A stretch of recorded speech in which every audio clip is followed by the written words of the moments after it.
Kazwai muri Zimbabwe kusangana kwatiri kuita muchirongwa icho tinokuunzirai vanobatsira zvirwere zvakasiyana siyana.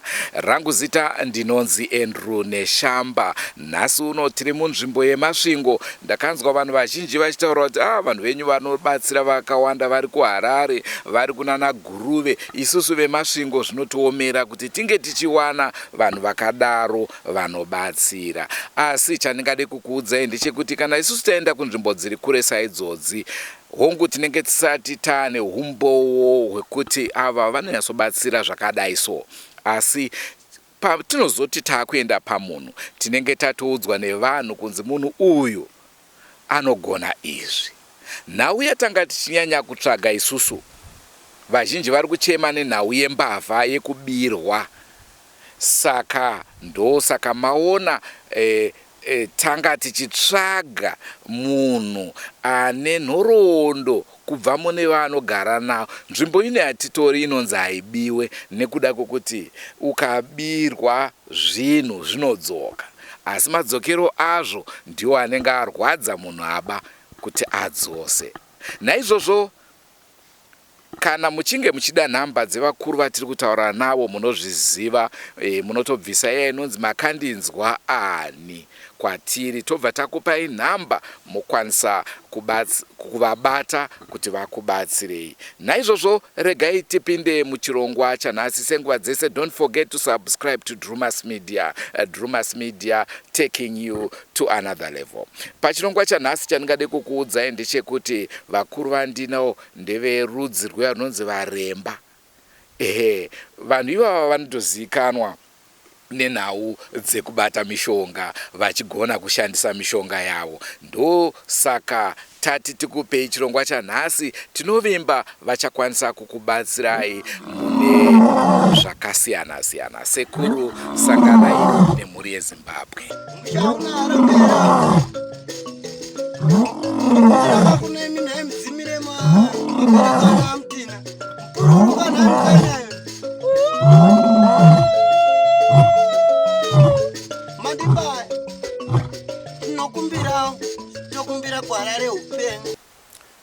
Kwazuwai uko muri yeZimbabwe. Ini ndinoitwa tauya navo zvinowanda. Ndinobatsira vanhu vakasiyana siyana mativi mana enyika, kusanganisira nevari kunze kwenyika. Ini dambudziko ndinoita panhau dzose. Ini ndinoti kana munhu akabirwa akashaiwa zvinhu zvake, chendinenge ndichida ipapo ndinenge ndichida kuti kana akawana zvinhu zvimwe zvacho zvinenge zvakasara, ndopende ndichigona kuti ndotsvaka icho nechecho ndichisanganisa nemitombo yangu. Asi kana achinge ashandisa zvinhu zvine ndichida nenguva yandenda mutenderana naye, zvinhu zvake zvinokwanisa nokudzoka. Asi madzokere azvo, mumwe unogona kudzoka akazvimba maoko nekuti ndiwo maoko anenge akatora. Uyezve mumwe unogona kudzoka achipenga kana njere chaidzo. Uyezve chinoitikapo pakuba, vanhu vanoba mabira akasiyana siyana. Vamwe vanoba zvakaita sedzimotokari. Kana iri motokari inenge yakainda inde nchida kana maspare wheel anenge aripo, kana matire lever, ndio zvimwe zvinhu zvine nichida kuti svika zvinhu zvaina ndikagadzirisa zvinhu zvaina zvikadzoka. Ndio pete ichitaurirana kuti tibonesane kuti zvino zvinhu zvako zvakadzoka tozvifambisa sei. Uyezve ini maitira angu ndiye ndichiita, ndinenge ndichida kuti kana munhu uchinge wabona kuti zvinhu zvako zvafamba gwara rakanaka, titenderane zvete tatenderana kuti ugone zvichibva nekuti ndakubvudza kuti kudini. Asi 3 months dzakawandisa pamutombo wendenda kupa pakushandisa kwese kwende ndichiita. Uyezve hachicho choga chigwere cho ndinorapa zvakasiyana siyana. Ndinorapa muposo, zvitsinga, vanhu vanenge akatsingwa vaya, either wakazvimba makumbo kana kuti wakarohwa iri nhuta iya yemaburi. Ndinobatsira futizve kuti dambudziko iroro rikwanise kupfuura. Ndo mashandiro ende ndichiita iwawo. Kouyazve vaya vane nhengo dzinenge dzisingachamiri, vanenge vakagadzirwa namai, ndinogadzira futizve. Ndinogadzira, handigoni kuadjusta zvangu nhengo futizve, asi ini ndinogona kugadzira kusvika nhengo iya yagona kusununguka, yagona kushanda semashandiro yanga ichiita. Uyezve ndine mamwe madambudziko akasiyana siyana andinogona kubatsira vanhu nawo. nemitombo yende ndishandisa. Saka ndovimba kuti muri yeZimbabwe makwanisa kunzwawo mashoko ose ndikwanisa nekutaura nhasi. Saka ndinokumbira kuti kana kuine vanenge vane madambudziko akaita seiwawo vagone kubata panhamba dzangu. Nhamba dzangu muchadzipiwa. Ndechida kunzwisisa panhau mati vanenge vabirwa munokwanisa kuti muvadzosere. Ko vanenge vaine zvikwereti munhu haana kundibira, hazvisi zvokuti handizive munhu handibira, munhu wangu ndiri kumuziva asi haasi kuda kuunza mari yangu, ndozvifambisa sei?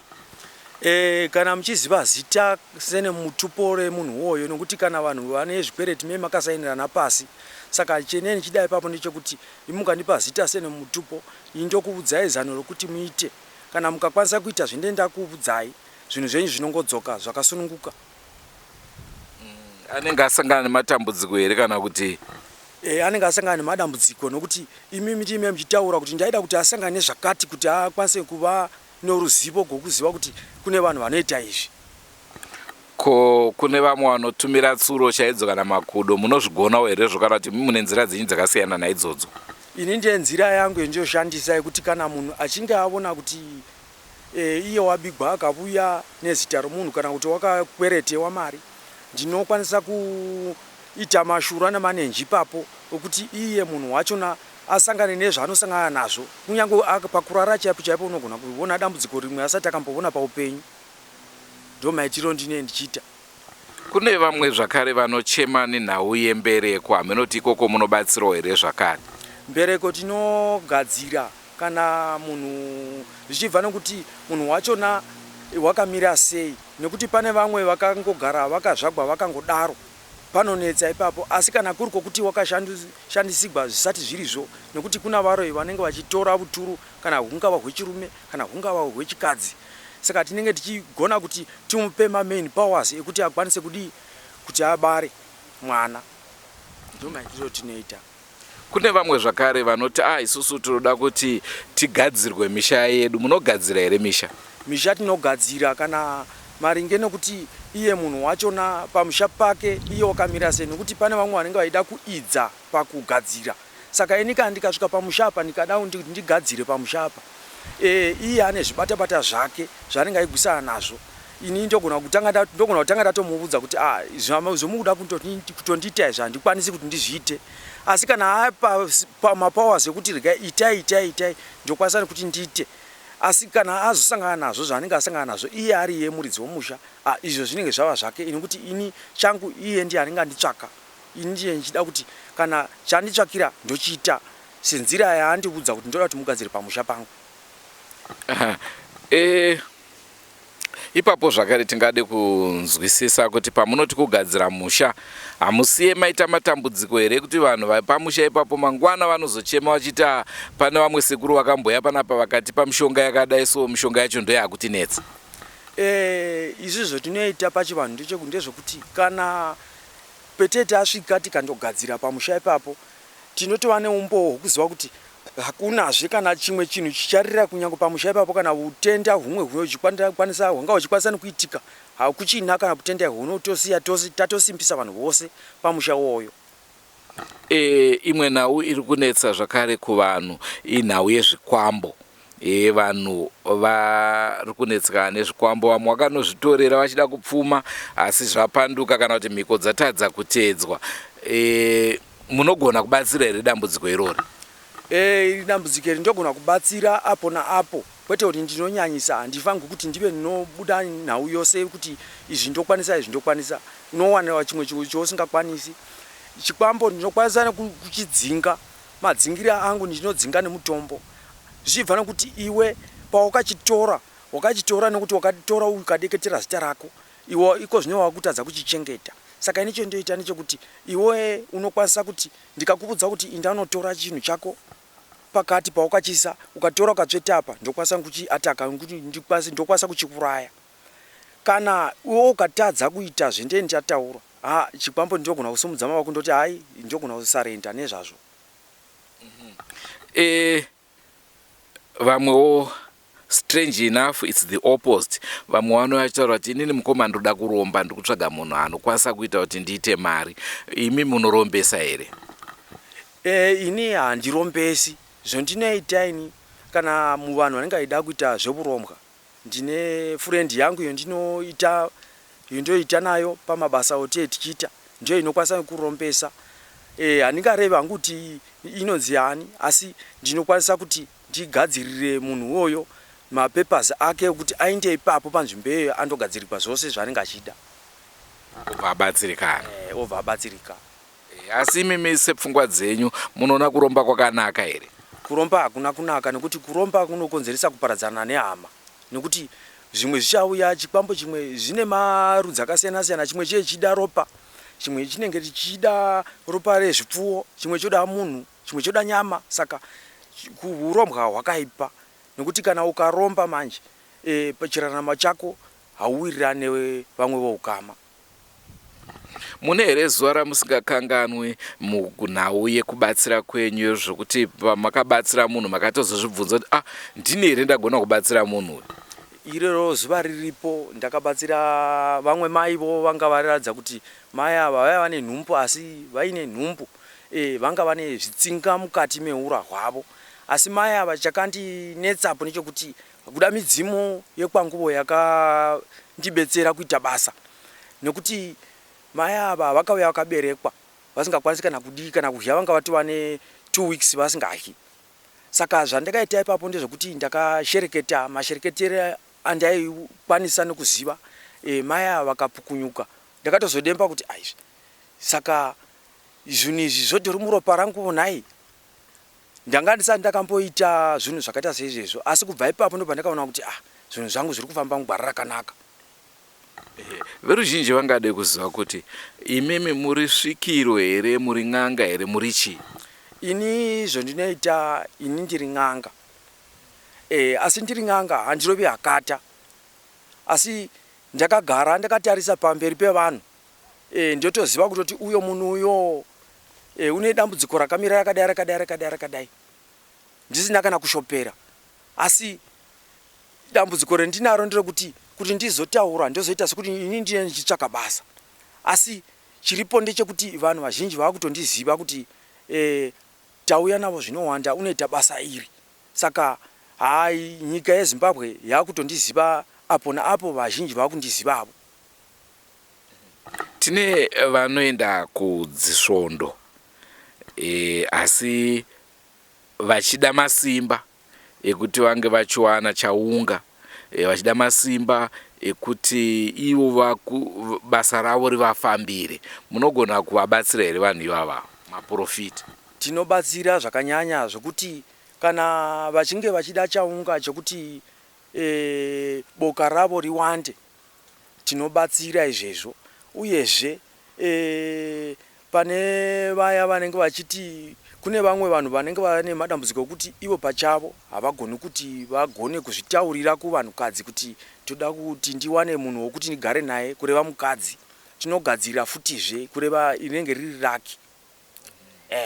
Ndo zvimwe zveraki zvitichitaura pakubetserana uye kupa masimba ekuti kana munhu achinge aita dambudziko rekuti pasvika munhu iye asina simba, ndinogona kumupa mapowers ekuti iye agone kuti kana akabata munhu ane dhimoni rinomuka.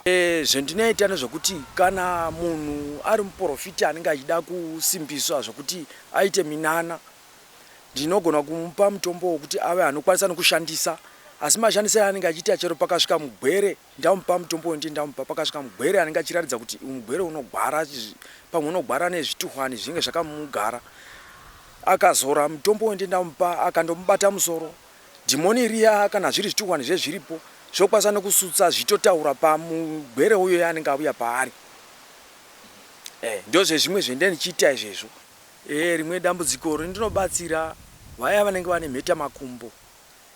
Kana huri uroi hunenge munhu akambokura zvakanaka asi wakangozoroiwa akaita mheta makumbo, edha wakapeteka makumbo kana kuti ruoko kana kuti mutsipa uri divi, musoro uri divi, ndinokwanisa futizve kushanda nemunhu wakaita seyeye achinaka. Saka ndo upenyu hwende ndichirarama ndichishereketera vanhu apo naapo kana vanenge vachida kubatsirwa. Maziso ndinogadzira kana iri shanga ndine mutombo ndoshandisa kuti shanga iya ibve. Uyezve ndine mimwe mitombo yendishandisa yekuti kana mukasunurirapo maziso anokwanisa nokuona. Kana anga ava neurutara ndenjikupai imwe mitombo yakasiyana siyana yekuti mukwanise nokuona. Either angava futizve ugwere hwemazino, ndinokwanisa kuti kana ari mazino anenge achirwadza ndinokwanisa kupai mitombo, kana either kuti rine mhango here, kana rine mhango ndinokupai mitombo yekuti mukwanise nokushandisa. Asi muchishandisa mitombo uyu zvobva nekuti mumati ribve here, kana musingadi kuti ribve ndingokuudza kuti ndokupai umwe wekuti mazino achona asabva. Asi kana muchida kuti ribve ndongokupai mutombo wekuti kana mukatsveta pamhango ipapo zino riya rokwanisa nokubva. Tanzwa kuti vanhu vanonzi varemba vakaipa munyaya dzemushonga. Ndezvipi zvamungade kumbotitaura pamusoro perudzi rwenyu rwevaremba? Ndingaita sokuti ndafumurapwa pachivanhu chechiremba. Isu kana kunyuchiro mubhaibheri zvirimo, pane vanonzi vakaenda kuchina Mwari. Mukaverenga pabhaibheri pana Joshua 5 mutopo munohwisisa maererano nezvekaucha yechiremba. Handigoni kuti ndive ndinonyanya kuinda mberi nenhau yechiremba, nokuti isu takatomborarama tiri mukati mesango tichiita zvetirichiita zvechiremba chokwedu. Asi ndedzipi dzimwe tsika dzatingati dzakasiyana nemamwe marudzi dzamunoita imimi? Ndiri papo tsika dzetinoita izvo ndedzekuti hatigoni kuti ndikasvika kumbako kwenyu musiri verudzi kwekwangu imi ndenji kuti muri vakaranga, isu tisu varungu vacho. Nokuti tikatarisa panhau yaJesu anga asiri munhu wechitema, anga ari munhu wechirungu. Saka ipapo ndeimwe nyaya. Isu hatigoni kuti ndikasvika pamusha penyu ndiwe ndokwanisa nokudya mupoto dzenyu, handikwanisi kuhiramo. Uyezve zvamacheka ini handikwanisi nokuti ndidye. Saka ndo mutsauko wakasiyana parudziko kwedu. Uyezve ndechikuti imi vakaranga makasviba pamberi pedu. Munorevei ipapo? Ndinenge ndichireva kuti hamuna kucheneswa. Kucheneswa kundoreva ndiko kuti hamuna kudzingiswa. Ndo mashoko aripo pachiremba. Ko imwe nhau yevanhu vanoti ndoda kuti zvite back to sender, vanhu vanenge vachishungurudzwa vaya, munozvibata here area dzakadaro kuti zvanga zvichifanira kutambudza inini zvidzokere zvinotambudza munhu azvitumire? Ndinokwanisa kuzviita izvezvo, zvinodzokera kwazvabva. Zvichienderana nokuti munoda kuti zvidzokere madzokerere akaita saapi. Kana kuriko kuti imi ndima munhu wakaroiwa, kana kuti makaroigwa mwana wenyu, ini ndicho ndinoita nechekuti ndingobata zvinhu zviya zvenge zvakakandiwa kana zvingava zvitsinga, ndozviposta kuti zvive zvinodzokera kuvaridzi vakazviita.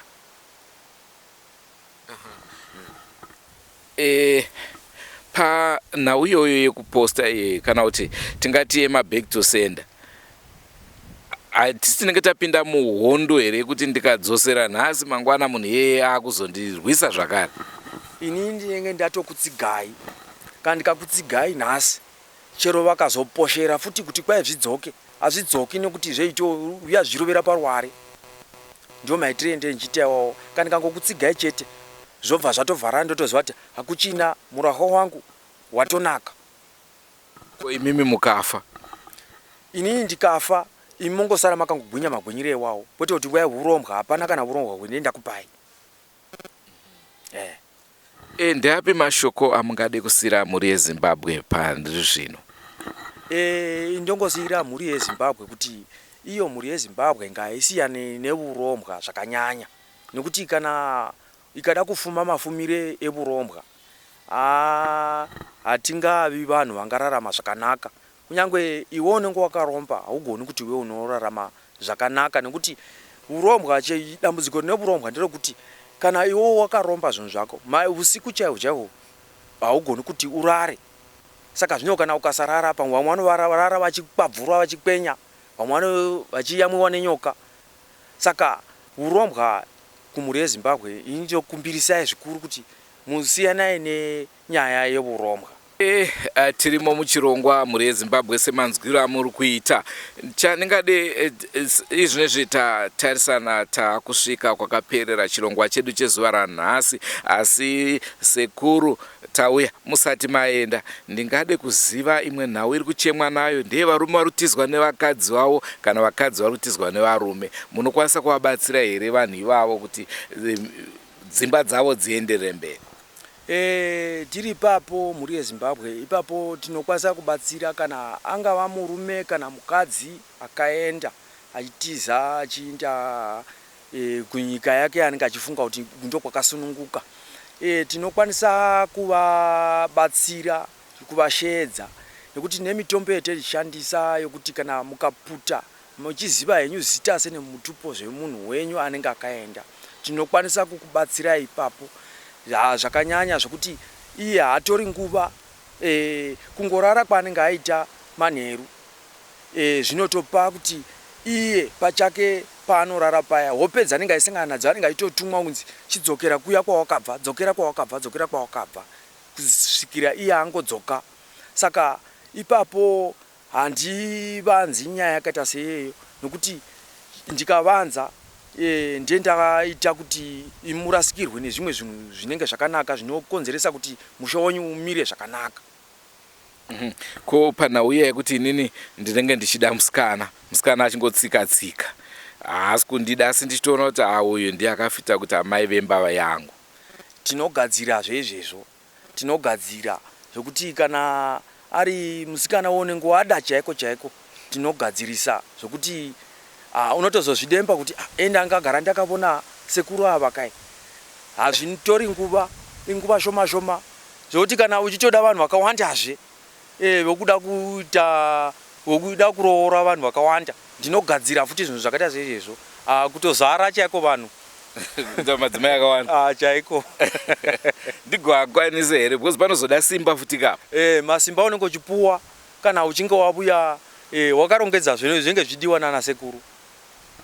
Hanzi masimba tinowedzera. Mhuri yeZimbabwe anga ari mafaro angu makuru kunge tichitandara nasekuru tauya tiri munzvimbo ino yemasvingo. Ticharamba tichiri kumboibvongodza nzvimbo yemasvingo kusvika vati tozodzokera kuguta reHarare. Rangu zita ndinonzi Andrew Neshamba. Ndinovimba mafadzwa zvikuru nechirongwa chatakupai chinangwa chedu. Ndinonzwa vanhu vachitaura kuti hamuna kuvabvunza tsika dzakati nedzakati, asi chinangwa chedu isusu mhuri yeZimbabwe pachirongwa chino chatinounza ndechekuti vari Bulawayo vanokwanisa kuziva ndikaenda kuLupane ndinowana sekuru vanorapa musoro, vari Harare vagoziva kuti vakaenda Birchnough Bridge vanowana sekuru kana gogo kana madzimai vanorapa zvakati. Kana kuti zvirwere zvatinorwara nazvo zvakasiyana-siyana sekuwandawo kwatakaita. Saka chinangwa ndechekuedza kutsvaga solution. Asi isusu kana tichikuendesai kunana sekuru ivavava, garai mapabata ipapo. Isusu hatisvikirwe, hatione, hatizive kuti ichokwadi here kuti sekuru ava vanozvigona kana kuti havazvigone. Asi tinorarama nekuudzwa nevanhu kunzi fambai makadai so munowana vanoita zvakati, fambai makadai so munowana vanoita zvakati. Dzimweni nguva zvakare kana tatanga tinombovapa varapwa vashoma-shoma tomboona results kuti zvinenge zvichifamba sei. Saka musazonyanya kutivenga kuti veDrumas Media makatiendesa kumbavha. Aiwa, isusu hatize mbavha nesiri mbavha, asi chatinokuvimbisai ndechekuti tinenge tichiziva panogara sekuru ndochekutanga. Chechipiri tinoenda kwavari nekuti tinenge tanzwa kubva kune vanhu nemaziro avanenge vachiita. Sekuru, tinotenda zvikuru nekuva nemi muchirongwa chanhasi. Zvakanaka mhuri yeZimbabwe, chotinoda ndechekuti tibatsirane nyama nomweya zviri panhu pamwe, kwete kuti munogwarigwa mudzimba musina umbo hwokuziva kuti kana ndikamaya ndakadai kana ndikamaya ndakadai zvinhu zvangu zvokwanisa kufamba zvakanaka. Musarasikirwa nehama dzenyu kana tiri vapenyu sezvino. Ndatenda. uyezve patataura nasekuru hatina kutaura nawo matambudziko ese. Mamwe acho mukatibvunza tinokuudzai, nekuti zvimwe zvacho totanga tambodiscussa off camera totokuudzai kuti vanozvigona izvi kana kuti izvi havazvigone.